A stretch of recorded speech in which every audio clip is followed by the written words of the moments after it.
Hello, it's Melissa Hennig. I'm Chris King. We're the founders of the Wild Meat Retreat. And if you ever wondered where your food really comes from, if you eat meat and you go to the grocery store and you get those little packages of steaks or ground beef, do you ever wonder, what was it like? What was the process like that took that from a live animal into that little piece of meat that you eat? Have you ever felt like you might want to be more connected to that experience? Oh, it's such an important piece. How did it really get there? What did it look like when it was still Yeah. alive? What did it look like on the inside? Was it healthy? Do I want to eat this?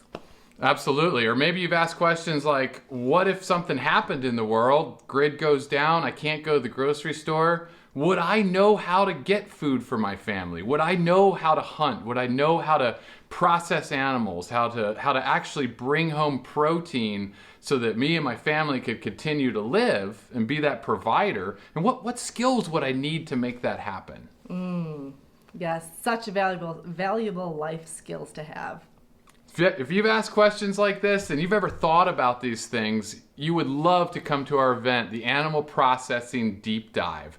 So we have the Wild Meat Retreat where we talk about all things hunting. It's multi-day, it's a lot involved, but we took that crucial element of actually taking a live goat, slaughtering it and processing it, taking it all the way through into food, and we made that a one-day event so that you can learn that skill, and it'll be really doable. Just one day, much less investment, much less time investment, and we're really excited about it. We're going to tell you all that's involved, what goes into it. But first, let's start with our story and how we got into hunting, how we got into processing animals, and how we came up with this workshop for you.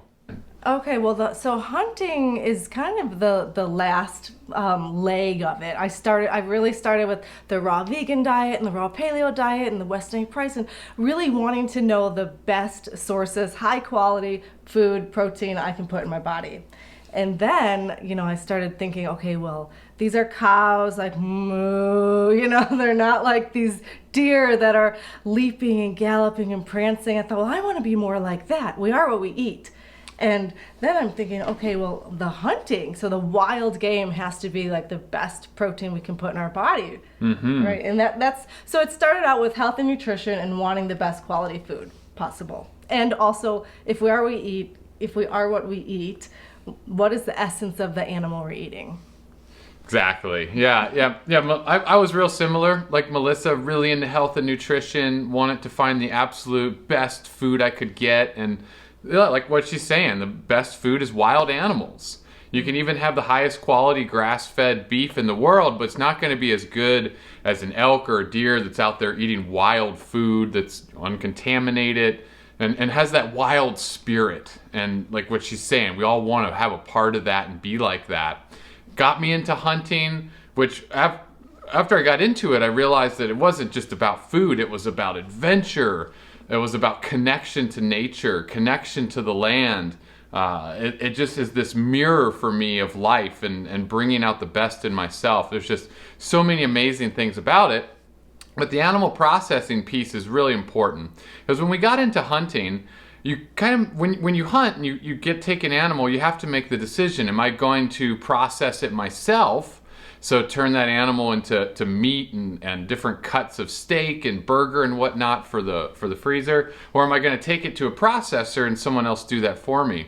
And many people choose the route of just taking that whole animal to a meat processing plant or a butcher, and they don't see what happens to it. It comes back in these really nice little packaged cuts of meat like you might be used to seeing. That's making me think about the disconnect that we have going to the grocery store and buying the meat in the little pretty package with there's no blood like there is in real life when we do this. Right. And the same when you kill an animal in the wild and you take it to the meat processor, you still don't see all the blood, and it's still a disconnect than when you do it yourself. It's so intimate and you're so connected to your food this way. Right, that's such a good point. So many people actually are hunters and actually do kill their own food, but they still have this level of disconnection.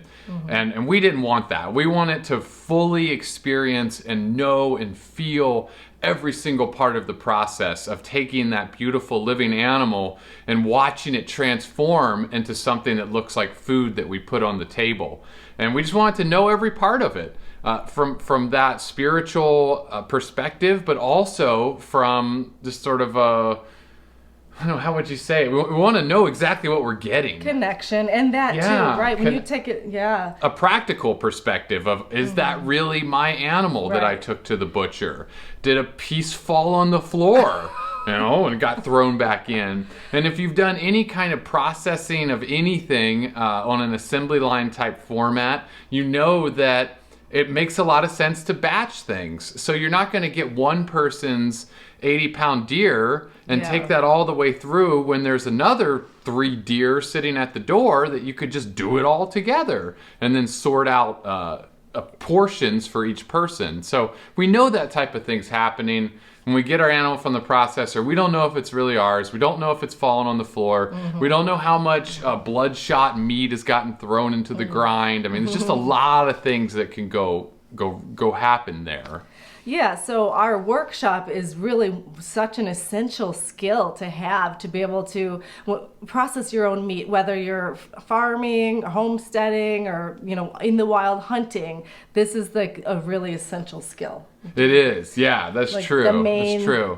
It's super important, and that's just the path that we've taken, was to learn all of this ourselves so that we could be intimate with every step of the process with our food. And we're really fortunate. We feel blessed that every year we're able to harvest several animals. We process them all ourselves. And we eat wild meat that was made with our own hands and harvest it with our own hands pretty much the entire year. And it's such an incredible feeling to know exactly where your food's coming from, and it's the best food you can get. And that's why we want to create this event, so that we can help you do the same thing.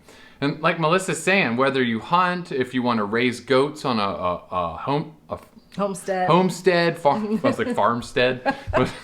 If you want to homestead, if you want to hunt, if you just want to know what the experience is like, if Just you're, have the experience. yeah, you're one of those people that, like me and Melissa in the beginning, just got meat from a package off the shelf in the refrigerated section of the grocery store, and you always wondered, how did that get there? What was the process like?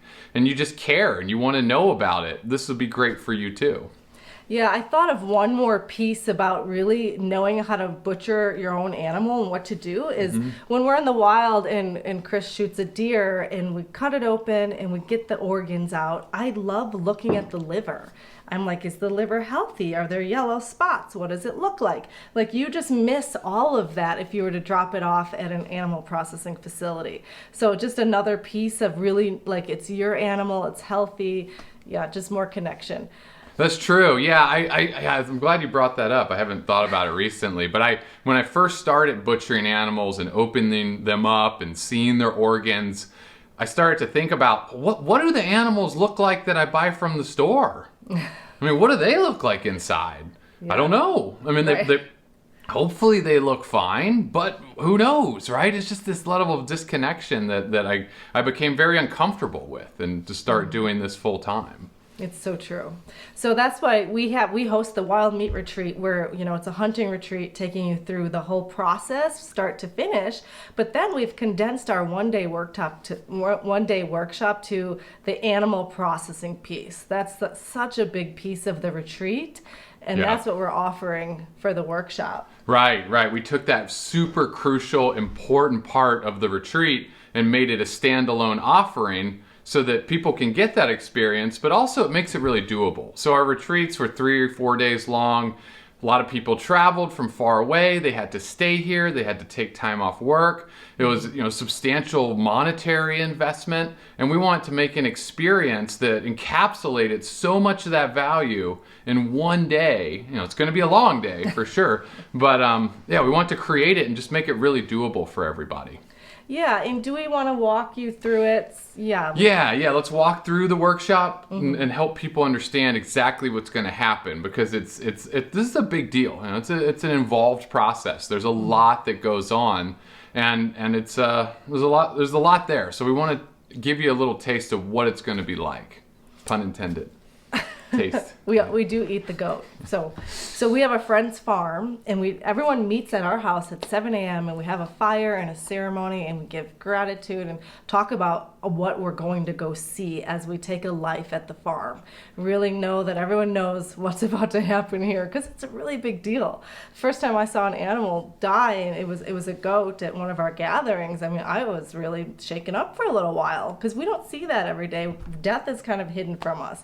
So we have a really nice deep talk about this, and then we actually take a little field trip. Everybody goes to our friend's farm, and we kill the goat, and we don't gut the goat or do anything there. We put it in the truck, bring it back to our land here, and then we go through the whole process of, Chris is the teacher here. Chris does all the teaching on cutting open the animal and gutting it and quartering, and then I do the cooking. And then we do the whole process, skinning. You know that process, but then we'll end up eating the goat too, which is really cool, because it's the whole connection piece at this one-day event of taking the life and then sharing the life together. Awesome. Yeah, and I think we should talk a little more about that whole connection piece at the beginning before we actually slaughter the goat and we kill the animal, because I think that's a part that a lot of people really think about. And when they're considering doing this type of thing, they think, gosh, how would I do that? What's the right way to do that? How do I make sure that I have respect and reverence for that life that is given so that I can live? And just how do I go about that process? So we really focus on that. We do a little ceremony together, and we help you to understand a method that you can use to show your appreciation and your gratitude in a way that feels really good to you. You don't have to be in a specific religion or do things in a certain way. We show you a way that you can totally make your own and feel super good about it. It's a really powerful piece, and I think it sets this apart from a lot of other offerings out there, because we do focus on that, and we do know that it's really important. Yeah, and we actually keep that gratitude going, and a lot of times we put a picture up of the deer we're eating at our dinner table, thank you for giving your life. And that is, it's the presence and the gratitude is such an important piece. And yeah, and I know that I had a phone call yesterday with someone that's thinking about coming, and she's like, I just don't know if I could do it and see the blood and see the life be taken. And I told her it's so transformational. That piece, that is such a part of life and such a part of eating meat, really, and the connection piece. And she's like, I got to do it. I'm going to be homesteading. I got to do this. And this is such a great opportunity with the group. It's supportive. There are always, there's people that are sad and crying, and we're all there with each other. And it's really a beautiful experience. Yeah, absolutely. And then, like Melissa's saying, we take you through the entire process. So we take that animal that was once alive and is now dead, and we turn it into food. And it's not like you're just watching a video or something or a presentation. It's a really small group, so it's a max of 8 people, and you're actually doing it with your own hands. So you've got a knife, you're opening up the cavity, you're pulling out the organs, you're cutting off the quarters, you're breaking down the cuts of meat. Every single person that attends is going to have the chance to really get in there and do it themselves, so that, one, you get that experience, which is really powerful, but also so you learn. When I first learned this, I didn't have somebody to teach me, so I was watching videos, I was reading books, and I went out there and got some small animals like a squirrel and a rabbit, and I'm just trying to sort of hack my way through it. And I really wish that somebody would have shown me how, because if someone shows you and you do it with your own hands, you get to really integrate it, and it's just really transformative what happens when you do that. Right, and I just love your style of teaching because it's very autonomous. And, everyone gets a chance. Everyone that comes gets a really nice Mora knife. That's the kind that we like to use, and we supply you with a knife. And you teach, and then you say, okay, here's your knife, do it. Yeah, exactly. Right. Yeah, I'm all about letting people just do it themselves so they get it. And then, like Melissa's saying, then we cook up and eat a lot of the meat, which is really special too. Most people have never experienced what it's like to eat meat from an animal that was alive just a couple hours ago. It's like if you've ever eaten a fish that came out of the ocean or the lake that day, as opposed to one that's been shipped from somewhere, it's been in a freezer, and it's a completely different experience. That's really transformative, just that alone, being able to share that type of quality of freshness of food with other people. Yeah, and it tastes so much better that way Yeah. too. When you're just involved in the whole process to eating it, it just tastes better too. You'll see.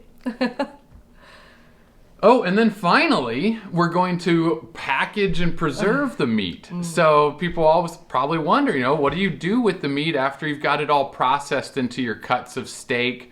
We're going to get the meat grinder out and we're going to make burger. So if you like ground beef, for example, to put in spaghettis and meatballs and burgers, we're going to make ground goat. So you'll be able to do the same thing. But then what do you do with all that stuff?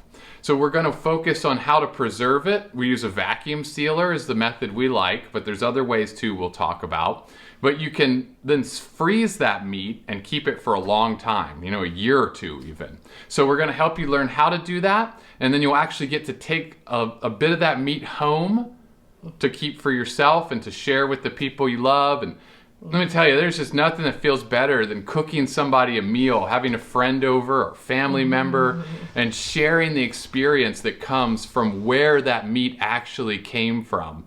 Telling the story. It's just something that I think as humans we've probably done for millions of years, that sharing of the story of where the food came from and the meaning behind it just really enriches every part of ingesting that food and the nourishment that it gives the body, the heart, and the soul. I mean, it's incredible. Yeah, that's a huge piece. I love it. Every time we do eat the wild game, you share your story. Yeah. It's really fun. Yeah. And I was also thinking about how this is such a great opportunity if you don't want to just buy meat from the store, but even if you don't homestead and say you don't hunt, but you want to eat goat or sheep or lamb or whatever it is, like there's always someone, we'll go buy sheep, do our processing, put it in the freezer. There's always some way and somewhere around you where you could just buy an animal and know how to do this and fill your freezer with this kind of food. And that's a really cool thing to be able to do. Totally, yeah, just to have these skills, whether you use them all the time or not, it's just really empowering to know, I could do that. And we all know it's kind of an uncertain world. There's a lot of talk of that. Grid down situations and zombie apocalypse. maybe not so much that. But, we all kind of have this idea where things could go either way. And to have the confidence that you would know what to do to feed your family if you couldn't go to the grocery store, it just feels really good. I mean, for me, when I had that experience, before I had that experience, it was always like, oh gosh, there's that thing that I really think I should know how to do, but I don't know how to do it, and I don't know how to learn how to do it. But once I did, and I had those skills, it was just like, such a relief. Just such a wonderful feeling to know I could make it happen if I had to. It is really empowering. Yeah. Absolutely. Because if you have to do this to get your food, you'll know how. Yeah. Or even with roadkill, we find roadkill. That's what I thought. Roadkill. Another way to process that you want to know how to process an animal. So our event is December 9th. It starts at 7 a.m.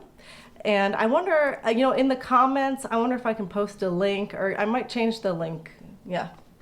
Up in my bio, so you could read all about the deep dive. Yeah, go to the wildmeatretreat.com, not the wild, but just wildmeatretreat.com, and then there's a link right at the top that says Animal Processing Deep Dive. That's one way to find it.